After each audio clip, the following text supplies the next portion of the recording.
Hello student, आज हम देखने वाले हैं हिंदी की व्याकरण, जो कि कक्षा 9वीं से लेकर और 12वीं तक के स्टूडेंट के लिए बहुत ही इम्पोर्टेंट है। तो दोस्तों, आज हम ग्रामर में देखेंगे अलंकार।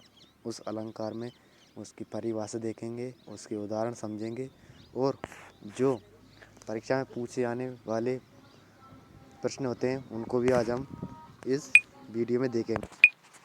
तो स्टूडेंट देखिए, हम यहाँ पर अलंकार की परिभाषा को देखने वाले हैं आज। तो देखिए, अलंकार की परिभाषा क्या है। तो इसमें लिखा है अलंकार। यह अलंकार, अलंकार की परिभाषा इसमें लिखा है आचार्य दंड के अनुसार काव्य के धर्मान अलंकारण प्रत्यक्ष, यानी कि इसका अर्थ होता है काव्य की शोभा बढ़ाने वाले शब्द या तत्व अलंकार कहे जाते हैं। तो जिस प्रकार स्त्री की शोभा आभूषणों से बढ़ जाती है, उसी प्रकार अलंकारों से काव्य की सुंदरता बढ़ जाती है। उसे ही अलंकार कहते हैं। यानी कि अलंकार के भेद 3 प्रकार के अलंकार होते हैं। पहला होता है शब्द अलंकार, दूसरा अर्थ अलंकार, तीसरा उभय अलंकार। शब्द अलंकार की परिभाषा देखते हैं हम। जिस पर आधारित होते हैं, शब्द पर आधारित होते हैं, इनमें शब्द संबंधी चमत्कार निहित है, उसे शब्द अलंकार कहते हैं। प्रमुख शब्द अलंकार है अनुप्रास, यमक, श्लेष, वक्रोक्ति, पुनरुक्ति। जैसे उदाहरण देखते हैं हम। तरन तनुज तत्, तमाल तरुवर बहु छाय। इसका उदाहरण है अर्थात। अर्थकार अलंकार का उदाहरण है। तो अब हम अर्थ अलंकार का उदाहरण देखते हैं। अर्थ पर आधारित होते हैं, अर्थात जब चमत्कार या चारुता शब्दों के अर्थ में होती है और एक शब्द के स्थान पर उसका दूसरा पर्यायवाची शब्द रखने पर उसका चमत्कार या सौंदर्य नष्ट नहीं होता है, उसे अर्थालंकार कहते हैं। इसका उदाहरण देखते हैं। जैसे मुख मयंक सम मंजु मनुअर, यानी कि मुख को चंद्रमा के समान सुंदर कहा गया है। मयंक के स्थान पर शशि चंद्र लिखने से उपमा अलंकार नष्ट नहीं होता है। इसका उदाहरण देखते हैं। रूपक, उपमा, उत्प्रेक्षा, प्रतीत, व्यतिरिक्त, विडंबना इसके शब्द हैं। तो अब हम उभय अलंकार की परिभाषा देखते हैं। उभय अलंकार, उभय अलंकार शब्द और अर्थ दोनों पर आश्रित रहकर दोनों को चमत्कृत करते हैं।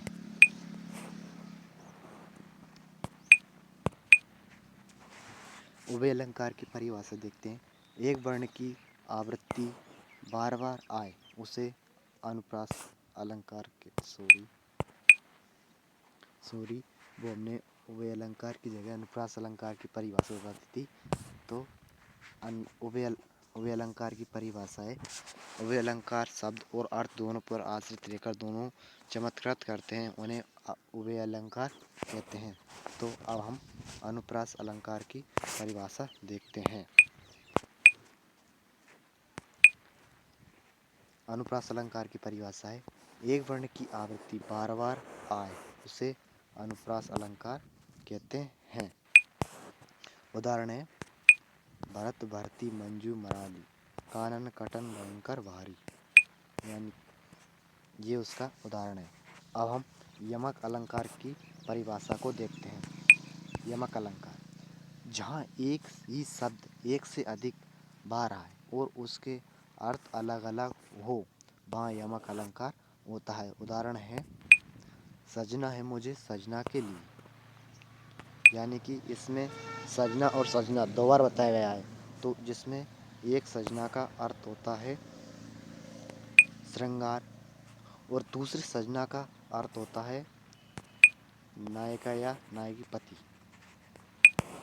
तो इसी प्रकार हम इसका उदाहरण देखते हैं।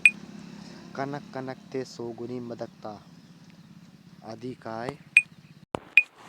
तो दोस्तों एक छोटी सी रिक्वेस्ट है, अगर आपने इस वीडियो को अभी तक लाइक नहीं किया है और सब्सक्राइब नहीं किया है तो इस वीडियो को लाइक और सब्सक्राइब जरूर करें, ताकि जो भी वीडियो हम अपलोड करेंगे आपको सबसे पहले उसका नोटिफिकेशन मिलेगा। तो दोस्तों इसमें दूसरा उदाहरण है, कनक कनकते सोगुनी मदकता था अधिकाय व खाए बोराय जग या पाए बोराय। यानी कि इसका अर्थ होता है, पहले कनक का अर्थ है धतूरा और दूसरे का अर्थ है सोना। यानी कि पहले कनक का अर्थ क्या होता है धतूरा और दूसरे कनक का अर्थ क्या होता है सोना। तो तीन बेर खाती थी वे तीन बेर खाती थी। इसमें दूसरा उदाहरण क्या है, तीन बेर खाती थी वे तीन बेर खाती थी। यानी कि पहले बेर का अर्थ है बार और दूसरे बेर का अर्थ है फल। तो इसी प्रकार ये हमारा यमक अलंकार का परिभाषा का उदाहरण हुआ। तो अब हम अगले उदाहरण की ओर चलते हैं। इसमें तीसरा उदाहरण है श्लेष अलंकार। तो इसमें तीसरा अलंकार है श्लेष अलंकार, जिसकी परिभाषा है जहाँ एक शब्द से एक से अधिक अर्थ निकले वहाँ श्लेष अलंकार होता है। उदाहरण देखते हैं हम। रहीमन पानी रखिए बिन पानी सब सून, पानी गए न उबरे मोती मानस चून। यानी कि इसमें पानी के तीन अर्थ हैं। पहला अर्थ है मोती की चमक, दूसरा है मानस मनुष्य की इज्जत, तीसरा है चून आटा के साथ साधारण जल।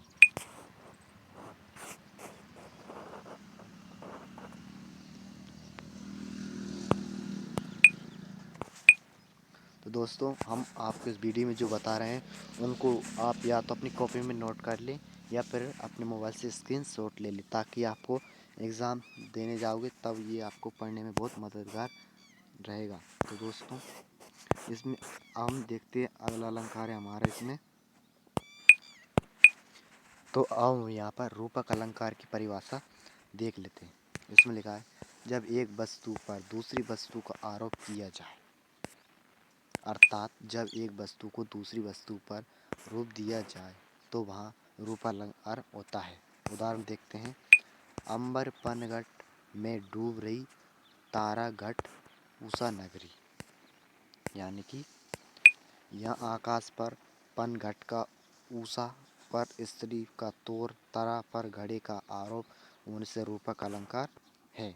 यानी कि हरिमुख मृदुल मयंक, मयंक है श्याम बिना कलंक, संसार की समर स्थली में धीरता धारण करो, पायो जी मैंने राम रतन धन पायो। ये एक रूपक अलंकार के उदाहरण थे। तो इसमें हम अगले अलंकार की ओर चलते हैं, जिसमें है उत्प्रेक्षा अलंकार। उत्प्रेक्षा अलंकार इसमें लिखा गया है, उपमेय में उपमान की कल्पना या संभावना होने पर उत्प्रेक्षा अलंकार होता है। उत्प्रेक्षा के वाचक शब्द जैसे इसमें शब्द आते हैं मानो, मनु, जानो, जनु, मनु आदि इसके शब्द हैं। उदाहरण देखते हैं हम। अंबर में तारे मानो मोती अनगिन है। यानी कि जो आकाश में तारे होते हैं वो मानो अनगिन है। इसमें लिखा है नेत्र मानो कमल है। यानी कि उन्होंने आंखों को कमल के समान बताया है। इसमें शरद शशि बरसात में मानो धन धन सार अबे। ये इसके उदाहरण हो गए, उत्प्रेक्षा अलंकार के उदाहरण हो गए। अब हम अगले अगले अलंकार की ओर चलते हैं। इसमें लिखा है भ्रांतिमान अलंकार, जिसकी हम परिभाषा देखते हैं। उसकी परिभाषा है, उपमेय में उपमान की भ्रांति हो जाए, अर्थात जब उपमेय को भूल से उपमान समझ लिया जाए उसे भ्रांतिमान अलंकार कहते हैं। इसका उदाहरण है नाक का मोती, नाक का मोती अदर की क्रांति से बीज दड़िम का समझ कर भ्रांति से देखकर सहसा हुआ। सुख मौन है, सोचता है अन्य सुख ये कौन है। यह नाक में, इसका अर्थ है यहाँ नाक में तोते और दंत पंक्ति में अनार के दाने का भ्रम हुआ है। इन पंक्तियों का अर्थ हुआ। तो इस प्रकार इसमें और लिखा है, ओस बिंदु चुग रही हसीनी मोती उनका जान। हसीनी को ओस बिंदुओं में मोतियों की भ्रांति है। पाव महावर देने को नाइन बेटी आए, फिर जानी महावीरी एड़ी मिलित नाय। इस प्रकार ये हमने भ्रांतिमान अलंकार की परिभाषा तथा उसके उदाहरण देखे। तो अब हम अगले अलंकार की ओर चलते हैं। तो अब हम वक्रोक्ति अलंकार की परिभाषा देखते हैं। जब किसी व्यक्ति के एक अर्थ में कहे गए शब्द या वाक्य का कोई दूसरा व्यक्ति जानबूझकर दूसरा अर्थ ग्रहण कर लेता है, उसे वक्रोक्ति अलंकार कहते हैं। इसका उदाहरण है, राधा को तुम हो, कृष्ण घनश्याम मिते, राधा तो वर्ष कित जाए। यानी कि इनका अर्थ होता है, कृष्ण घनश्याम अपना नाम बताते हैं जबकि राधा काले बादल का अर्थ ग्रहण करती है। सादृश मूल का अर्थ अलंकार में प्राय 4 बातें पाई जाती है। 42 रुपये, उपमेय, उपमान और साधारण दंड। इसमें 3 उपमान उपमेय के रूप में शाब्दिक अर्थ बताए गए हैं, जिसमें पहले उपमेय में बताया जाता है जिसको उपमा दी जाती है उसे उपमेय कहते हैं। दूसरे में बताई जाती है उपमान में, उपमेय को जिसके समान बताया जाता है उसे उपमान कहते हैं। तीसरे में बताया गया साधारण धर्म। उपमेय और उपमान दोनों में समान रहने वाले गुण, क्रिया आदि धर्म को समान धर्म अथवा साधारण धर्म कहते हैं।